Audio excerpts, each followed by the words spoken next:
முனுசாமி என்பவர் அவருடைய வறண்டு போன விவசாய நிலத்துல பயிர் வாங்கவும் காசு இல்லாம, அந்த பயிர் விளைச்சலுக்கான போதுமான தண்ணியும் இல்லாம ரொம்ப சோகமா அவருடைய வாழ்க்கையை நினைச்சு உட்கார்ந்துட்டு இருக்காரு.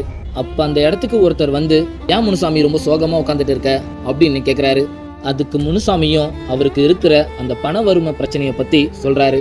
இத கேட்ட அவரும், உனக்கு காசு தானே பிரச்சனை, இன்னும் ஒரு வாரத்துல எனக்கு தெரிஞ்சவங்க கிட்ட நான் உனக்கு காசு வாங்கி தரேன், நீ எதுக்கும் கவலைப்படாம வீட்டுக்கு போ அப்படின்னு சொல்றாரு.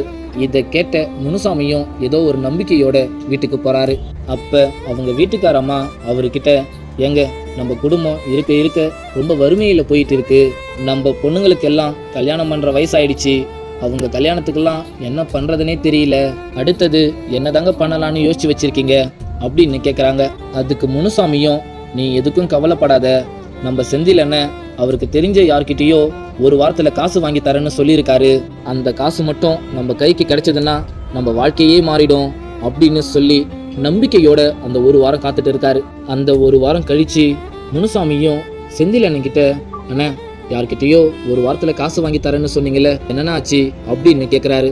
ஏன்பா, அன்னைக்கு நீ ரொம்ப சோகமா இருந்தன்றதுனால ஏதோ ஆறுதலுக்கு 4 வார்த்தை சொன்னேன், அதுக்காக அந்த வார்த்தைகளை நம்பி இப்ப நேர்லயே வந்துட்ட அப்படின்னு அவரு சொன்னதும் முனுசாமிக்கு என்ன பண்றதுன்னே தெரியாம, நம்ம இவரை தானே மலை போல நம்பி இருந்தோம், இப்ப இவரே இப்படி சொல்லிட்டாரு அப்படின்னு ரொம்ப மனசுடைஞ்சு போறாரு.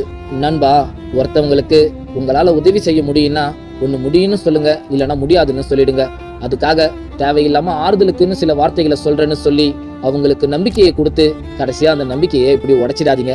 இந்த குட்டி ஸ்டோரி பிடிச்சிருந்தா மறக்காம லைக் பண்ணுங்க.